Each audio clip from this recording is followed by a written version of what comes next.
buenas tardes, buenos días, buenas noches, como nos escuchen.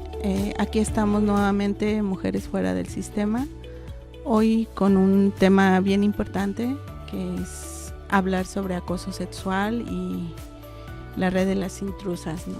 Hola, ¿cómo estás? Hola Ana, buenos días, buenas tardes, buenas noches a todos los que nos escuchan. Bien, Ana, gracias, contenta de estar aquí nuevamente. ¿Cómo les va? Buenas tardes, buenas noches, dicen ustedes, buenos días a todos los que nos escuchan. Un placer poder estar compartiendo con todas ustedes, con todos ustedes, ¿no? Sí, hola, buenas tardes, buenos días, buenas noches a todas, a todes, a todos.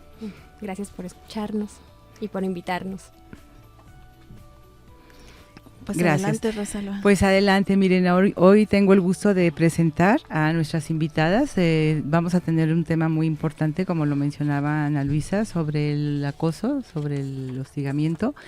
Una de ellas es Osmaira Loaesa, ella es feminista y acompañante psicosocial, es integrante del equipo Mujeres en Acción Solidarias, EMAS AC, desde donde ha construido la revista Semillas Feministas, Tejiendo Voces, proyecto que busca generar un espacio para el intercambio de voces y el tejido de memorias vivas en el movimiento feminista en Michoacán.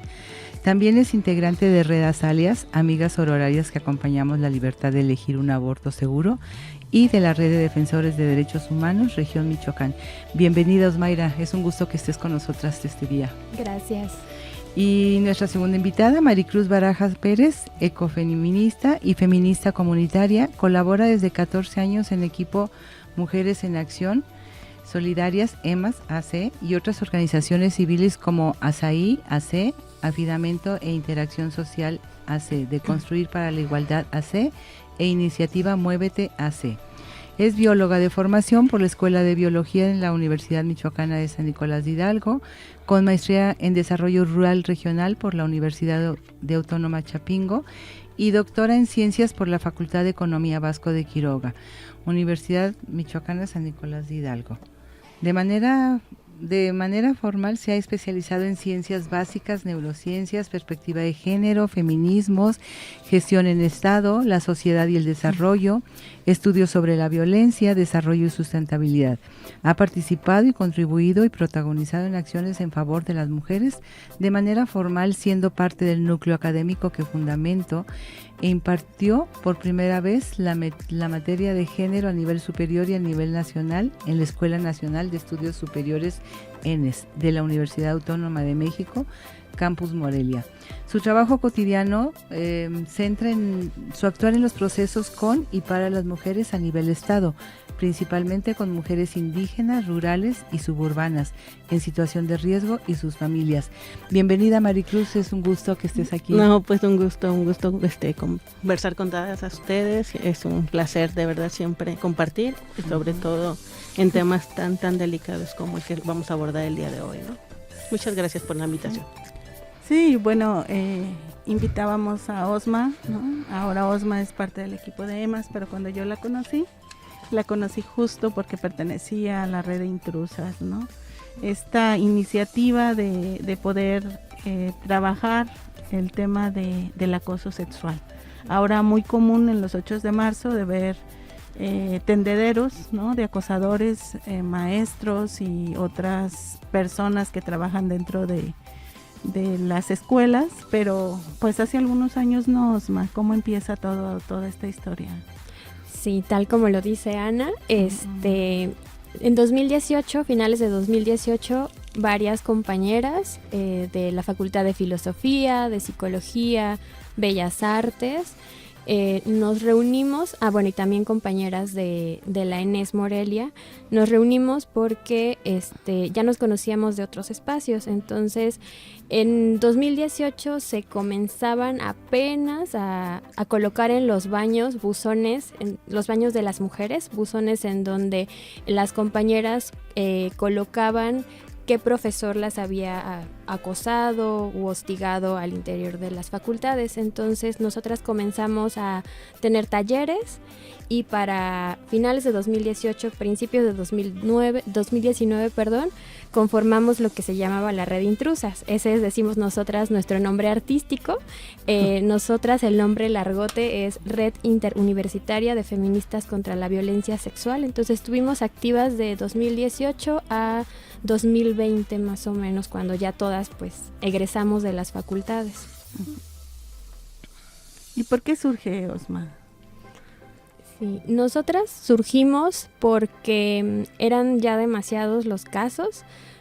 Varias de nosotras somos acompañantes de manera individual, ¿no? De aborto seguro o nos conocían como las feministas de nuestros salones, ¿no? Entonces sí se nos acercaban a varias de nosotras a compartirnos que profesores habían cometido violencias en contra de las alumnas. Fue tanto los casos que nos llegaron.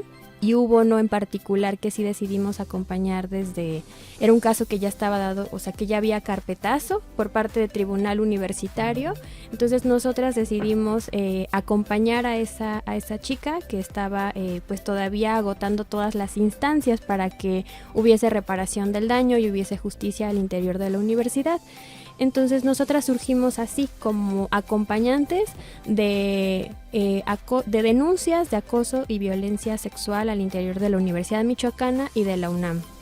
Mayoritariamente los casos que acompañamos fueron de la Michoacana y lo hicimos, o nuestra modalidad de acompañamiento era siguiendo la vía administrativa, es decir, con el protocolo de atención recién aprobado en la Universidad Michoacana y en la UNAM. Lo cual significa entonces que tienen alguna oficina especial para atención de este tipo de cuestiones de género. ¿Por parte de la universidad? De la Michoacana, sí. Pues son, de entrada es la Oficina de Derechos Humanos Nicolaitas, ¿no? Uh-huh. Sería la dependencia que tendría que atender los casos, pero sí en la operatividad del protocolo hay demasiadas fallas porque aunque hay personas que pueden activar el protocolo, no hay una ruta y se valen de que no hay una ruta para omitir y para obstaculizar el proceso de denuncia. Sí, porque yo creo que queda algo de confusión ahí, ¿no? En el sentido de que una cosa, sí, efectivamente, dentro de la violencia de género y el acoso y el hostigamiento, pues sí es parte de una defensa de los derechos humanos, pero tiene que ser algo específicamente en donde vaya atendiendo la perspectiva de género, ¿no? Uh-huh. Sí, a lo mejor sería importante como enfatizar en esos, de por qué una red que se denominó Intrusas, ¿no? Empieza como a denunciar, ¿no? Como bien dices tú, casos de acoso, ¿no? Y a lo mejor también si nos platicas un poquito la diferencia entre acoso y hostigamiento uh-huh. dentro de la universidad, porque, no sé, todas fuimos universitarias, ¿no? Todas pasamos por ahí y, bueno, ustedes tienen como la fortuna de romper el silencio, ¿no? Pero muchas de nosotras ni lo pudimos hacer o cuando lo quisimos hacer, se vio tan extraño porque estaba totalmente naturalizado, o sea, era natural que un maestro te invitara a salir, era natural que un maestro todo el tiempo estuviera viendo tus piernas o te dijera qué piernas tan bonitas tienes, y cuando tú intentabas denunciar este tipo de hechos, parecía que eras extremadamente exagerada, ¿no? ¿Cómo llega Intrusas a decir esto se llama acoso, esto se llama hostigamiento y también cómo se dan estas denuncias, ¿no? Sí, bueno, igual recordar, Intrusas es nuestro nombre artístico y justo es parte de toda una reflexión, ¿no? O sea, de las intrusas, como Rosario Castellanos habla. Uh-huh. Nosotras nos llamamos así porque con toda la obstaculización de la violencia y con toda la naturalización de la violencia sexual al interior de la universidad, las mujeres somos unas intrusas, ¿no? O sea, no se respetan nuestros derechos, no tenemos espacios libres de violencia en nuestro proceso formativo, entonces por eso nos llamamos nosotras intrusas, estamos arrebatando esos espacios. Y como lo dice Ana, no es que no haya habido denuncias, O sea, desde siempre ha habido casos de acoso, de hostigamiento sexual al interior de las universidades, solo que pues venimos como herederas de todo el trabajo que hicieron previamente las feministas en los espacios universitarios, también ocupando esos lugares como profesoras, como alumnas, como trabajadoras también, y pasamos del solo el murmullo entre pasillos, o sea, todas sabíamos. O sea, seguro ustedes también sabían de claro. qué profesor o con qué profesor tendría una que tener más cuidado o no dejar sola a la compañera con tal profesor o con tal compañero también de clase, ¿no? O sea, porque también la diferencia entre acoso y hostigamiento sexual, en el hostigamiento sexual hay una relación de poder de por medio. Entonces es un profesor, un superior que ejerce todo su poder para poderse valer y de obstaculizar el ejercicio de la sexualidad de alguien. En el acoso es de pares, ¿no? O sea, sí hay una omisión, obstaculización, daño al ejercicio de la sexualidad, pero con uno igual que tú, ¿no? Que también ahí hay una discusión, porque claro. si lo hacen un hombre, pues no hay una jerarquía como de puesto en la institución, pero sí vamos como el análisis del patriarcado, claro que está en un lugar superior. Claro, ¿no? Tiene privilegios. Exacto. Y además está también la persona que está siendo objeto de ese acoso, de ese acoso, está en una situación de vulnerabilidad, aunque sea su compañero y aunque sean pares, ¿no? Claro. Sí, y que es también se ha naturalizado tanto, lo llamamos piropo, lo llamamos exageración, que luego era bien difícil que una pudiera identificar que estaba en una situación de violencia sexual, ¿no? Entonces decíamos nosotras, en nuestras capacitaciones y sensibilizaciones, cuando hablábamos con otras compañeras, decíamos que el acoso y el hostigamiento se siente en los cuerpos.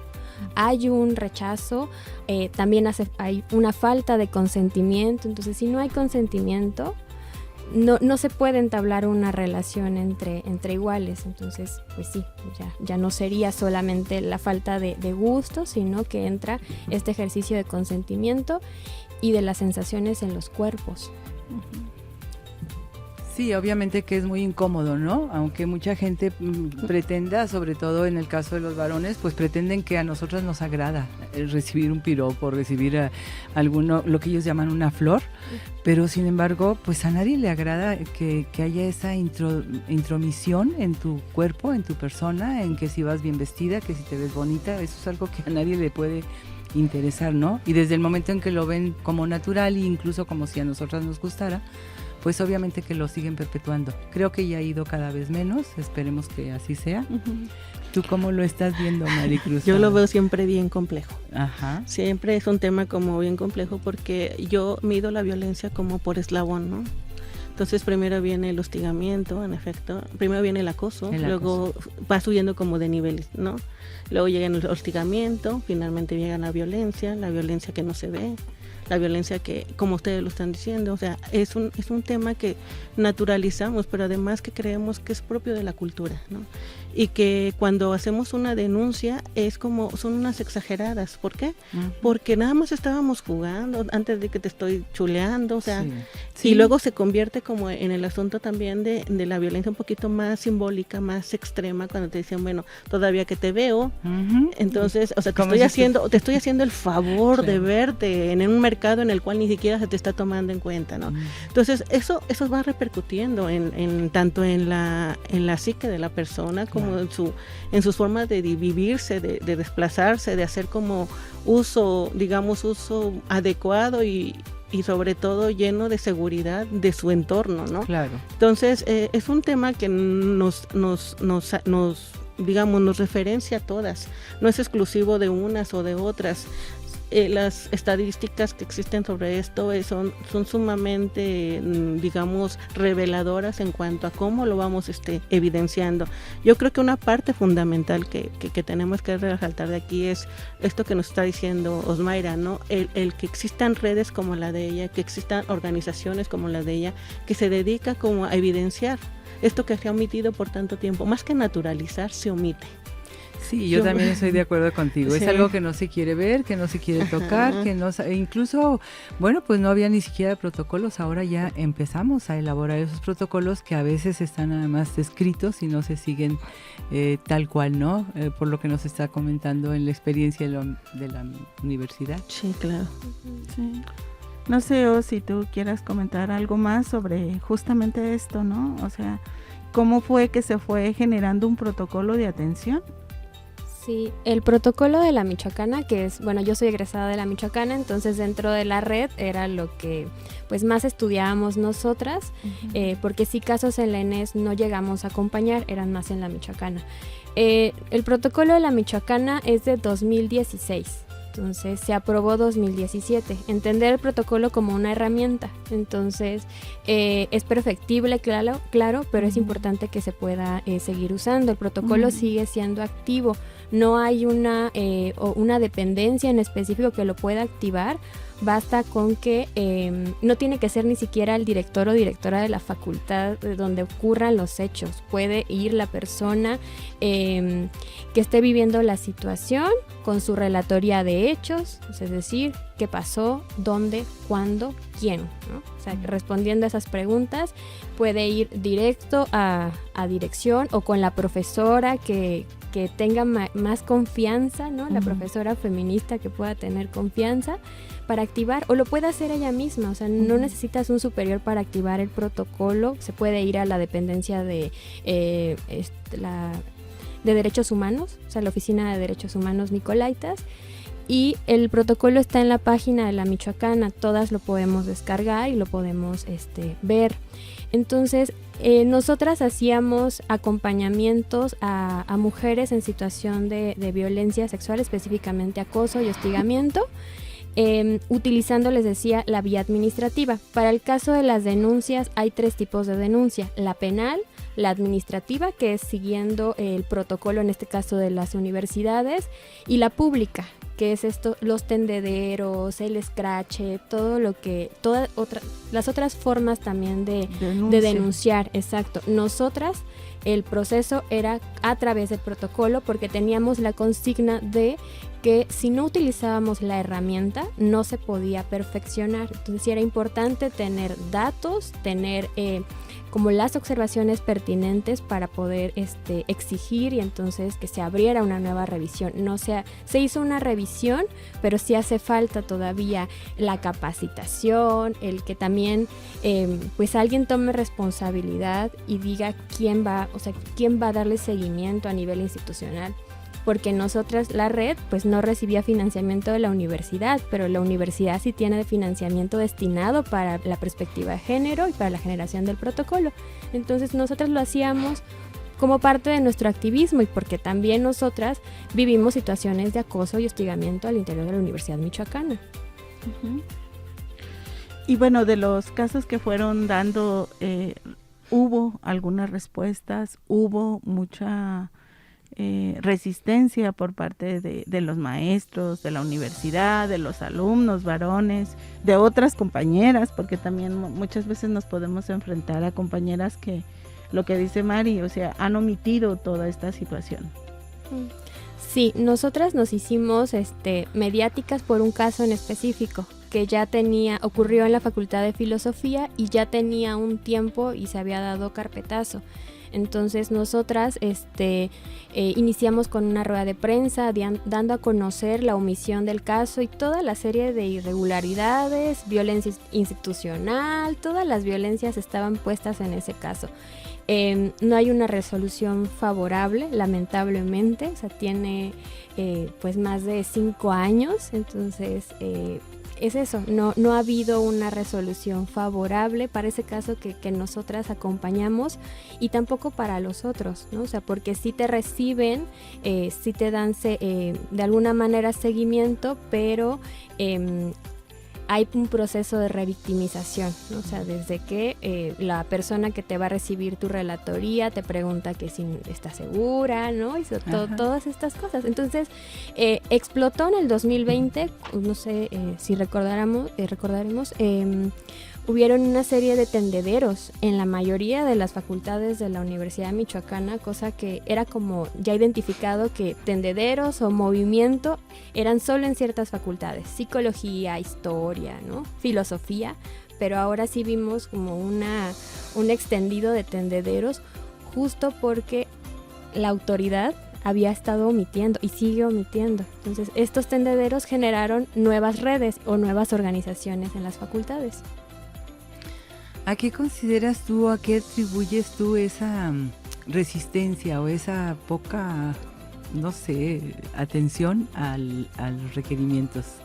Sí, les llamamos pactos patriarcales. Así es. Sí, de múltiples niveles, porque si resulta ser que el profesor es sindicalizado, ajá, híjole, ¿no? Ajá. Ya se nos coloca otro actor en contra. Uh-huh. Sí, es uno de los factores, ¿no? Uh-huh. Que se presentan. Pero yo recuerdo Maricruz, su primer carrera que estudiaba era medicina, ¿no? Uh-huh. Nunca lo hemos dicho públicamente, pero dejó la carrera por una cuestión de acoso sexual muy fuerte, ¿no? De un maestro. Y en aquel tiempo pues era casi imposible denunciarlo, ¿no? No, bueno, y creo que hay ámbitos en donde es más difícil, ¿no? Yo he escuchado comentarios en las ingenierías como que es más normal o como que es algo establecido y las mujeres no lo ven tanto como un acoso, como un hostigamiento.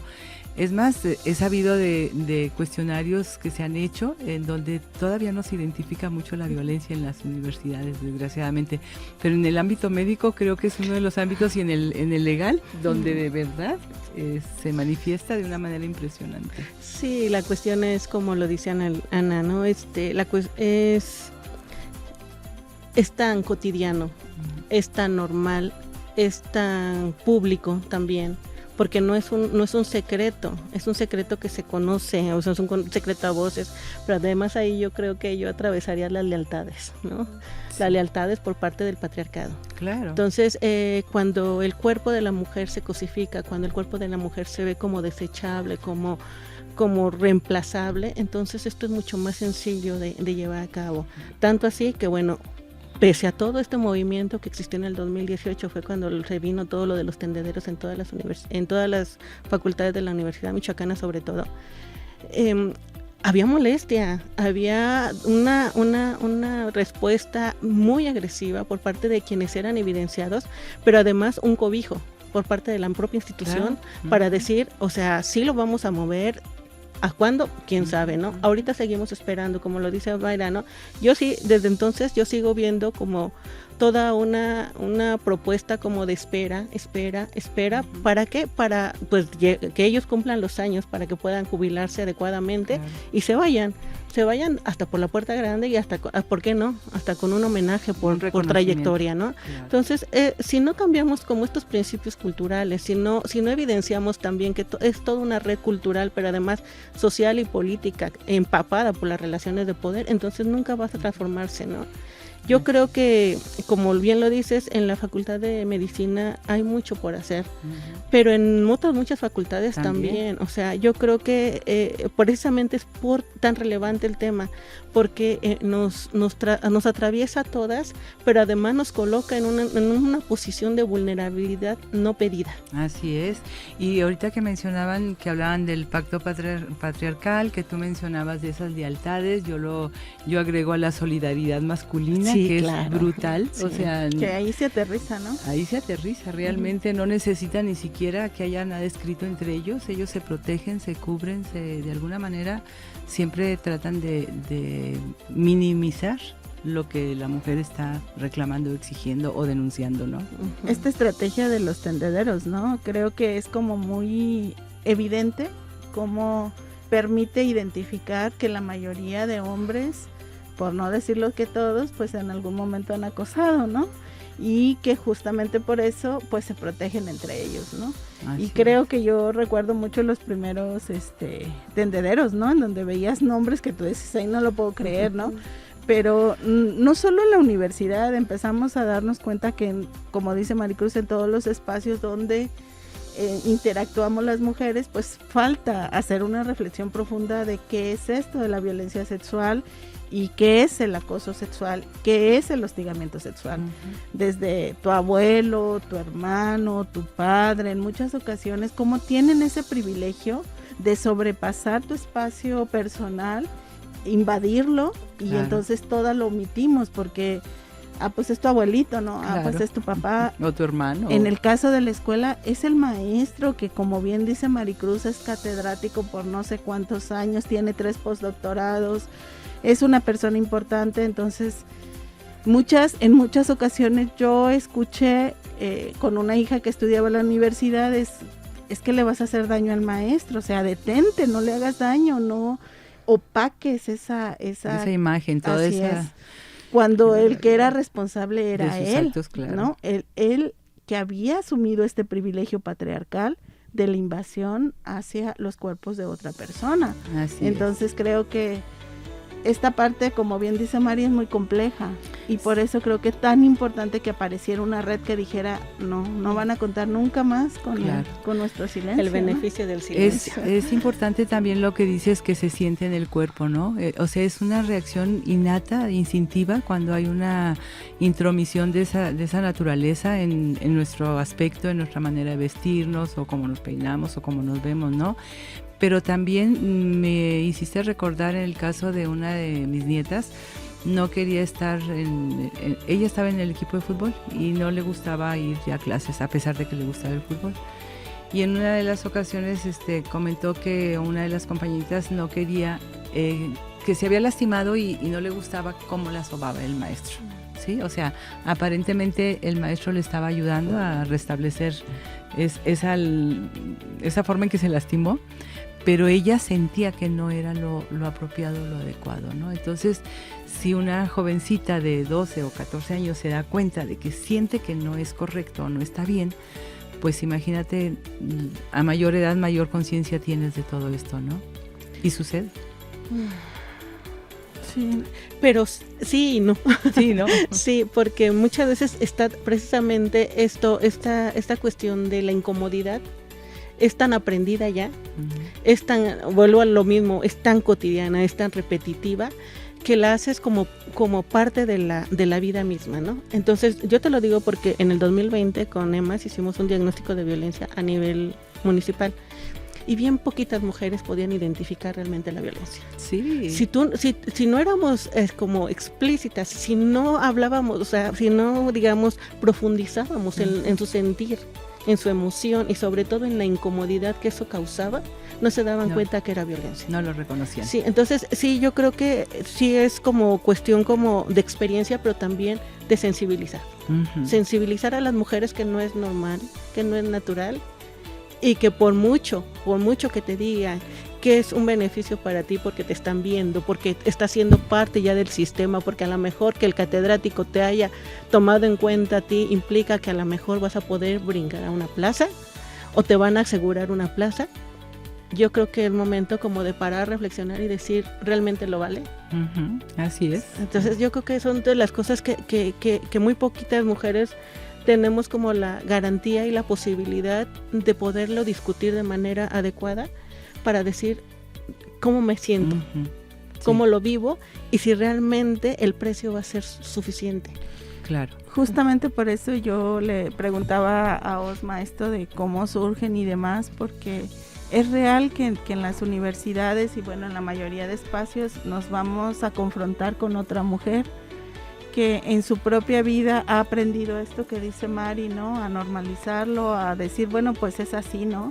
Si a cambio voy a tener un beneficio como una plaza, como un mejor cargo, como un mejor puesto. Recuerdo hicimos otra investigación en el 2008 en las elecciones con candidatas de todos los partidos. Y a mí de verdad que me generaba mucho malestar el hecho de que ellas no pudieran ni tan siquiera enunciar el acoso sexual. Ya no hablo de la violación sexual porque en muchos casos se dio para poder acceder a una candidatura como propietarias y no podían decirlo, no podían, ya lo habían identificado, pero no lo podían decir, y menos nos lo querían decir a nosotras, que de antemano sabían que éramos una organización feminista, ¿no? Pero yo decía, qué fuerte que tengamos que quedarnos con ello en el cuerpo, ¿no? Pero siendo joven, teniendo 18 años, teniendo como toda la ilusión de entrar en un espacio académico, pues me imagino que es mucho más complejo, ¿no? Sí, es muy complejo porque, no sé, retomando lo que dice Maricruz, o sea, como tanta naturalización o lo cotidiano que es la incomodidad, en el caso del acoso y el hostigamiento sexual, además del pacto patriarcal, es que se hace en privado, ¿no? Entonces no tienes testigos, no tienes pruebas más que la sensación corporal, ¿no? Entonces, pues también eso, o sea, llevar una denuncia y decir, me dijo tal cosa, pero sin testigos, pero sin una prueba física más que la sensación, también desde ahí iniciaba el proceso de revictimización. Y también el acoso y el hostigamiento no se detecta al momento. Entonces debes de acumular varias experiencias o tener ya un conocimiento previo, sensibilizado de lo que implica la violencia para darte cuenta y decir, esa sensación corporal es acoso, ¿no? Y entonces voy y activo el protocolo si es que quiero activar el protocolo. Pero no, entonces los casos que nosotras recibimos pues eran ya de 2, 3 años anteriores, que eran compañeras que en su primer semestre habían recibido hostigamiento sexual de parte de un profesor, ¿no? Y que de ahí marcó el futuro de relacionarse en su ámbito escolar, ¿no? Compañeras que decidieron cambiarse de sección porque un compañero las hostigaba, ¿no? O incluso dejar la licenciatura, cambiarse a otra, regresarse a su casa, porque también pues la mayoría de las personas que estudiamos en la Michoacana pues somos foráneas, entonces también sin el respaldo familiar. Claro, sin redes de apoyo. Sin redes de apoyo, sí, es un contexto bien complejo para las mujeres universitarias. Sí, esto por eso lo decía, ¿no? También está atravesado por las relaciones de poder. Y sobre todo eligen como a los perfiles, obviamente, de mujeres como mucho más solas, mucho más aisladas, y que saben que en este momento están planteando una trayectoria profesional, ¿no? Hablando del término de las universidades, pero en la vida cotidiana también. También la gran mayoría de mujeres que son acosadas o que son hostigadas sexualmente es porque son el perfil más bajo, digámoslo de alguna manera, ¿no? O la nueva del entorno laboral, y entonces sobre ella voy. ¿Por qué? Porque es la que tiene mucho menos fortaleza en cuanto a la posibilidad de establecer una red de apoyo y sobre todo una red de denuncia. Esto de las denuncias también hay que hacerlo como muy hay que levantar un poquito como la importancia, porque por cada mujer que denuncia hay 6 que no lo hicieron. Claro. O más. Bueno, y ahí yo no sé qué tanto tiene que ver lo que hablamos del empoderamiento de la mujer. Yo entiendo el empoderamiento como esta capacidad de decidir por ti misma, de ser tu propia autoridad.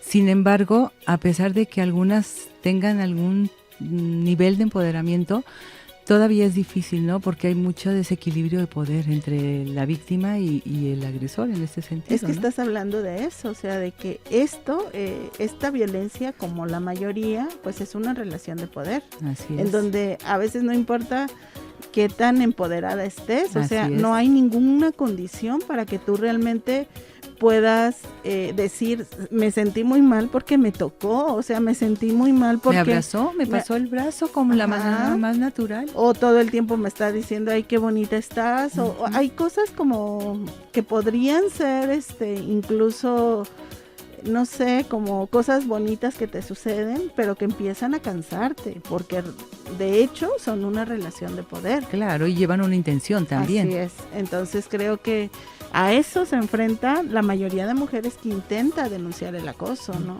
O sea, ¿cómo descodificar que estamos en esta relación, ¿no? Claro. Y lo hacen estas mujeres que tienen una red de apoyo, lo hacen ahora las adolescentes, y eso me parece muy bien a partir de la experiencia de Red Intrusas, ¿no? De verlo en las secundarias, a veces hasta en algunas primarias, ¿no?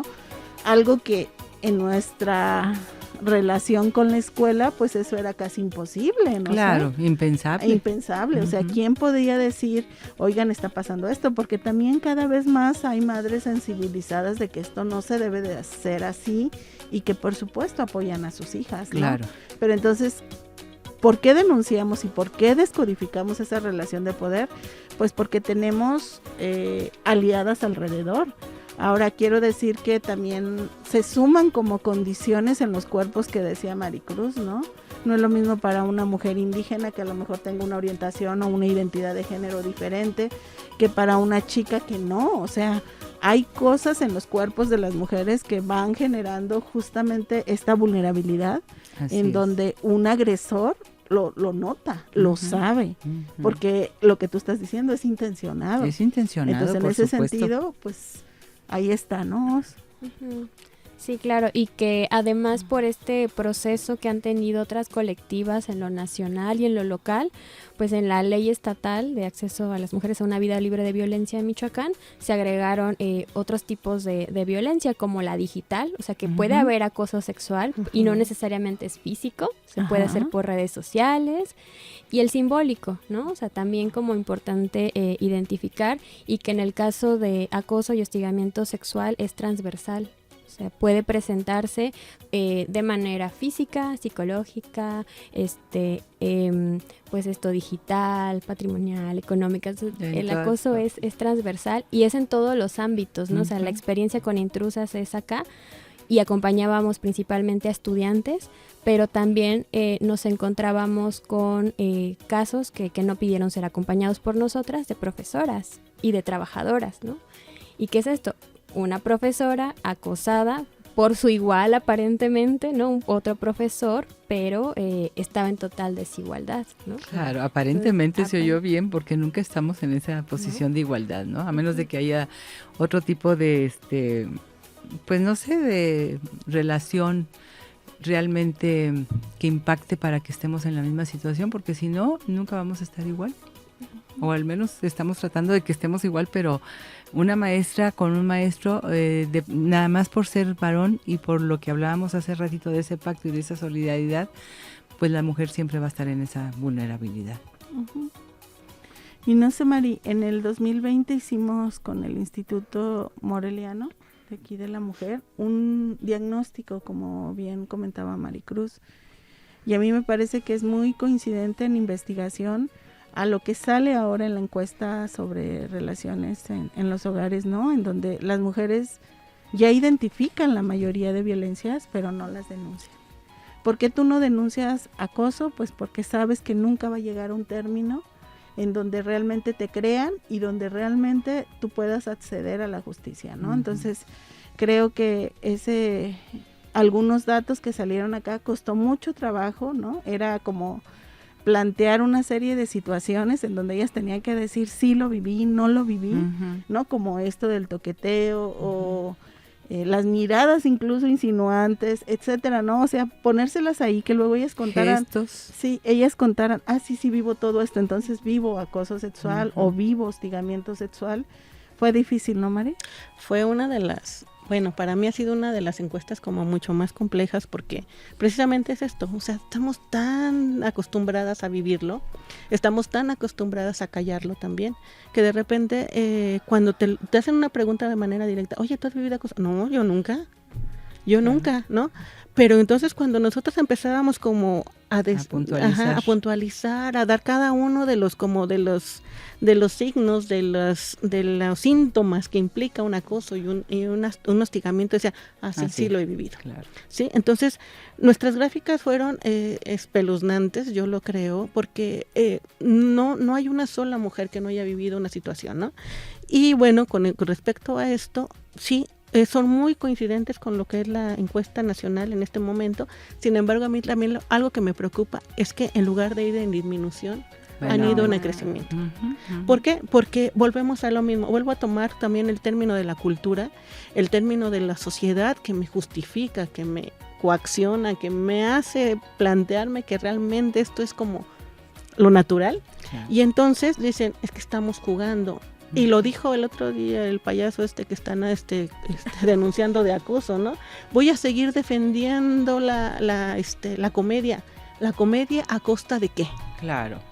Entonces, igual los mexicanos y las mexicanas solemos hablar mucho y reír mucho y de repente herimos a través de la broma, del chiste, porque ahí va implícito. Algo que no queremos reconocer como que lo estamos haciendo racionalmente, sino ahí estaba jugando, ¿no? Sí, pero no solamente herimos, estamos perpetuando una cultura de denigración hacia la mujer, ¿no? Sí, entonces me llama mucho la atención que, por ejemplo, en términos de piropos, aumentó del 2019 a la fecha 3.6%, ¿no? Las cifras se van disparando. Se disparan.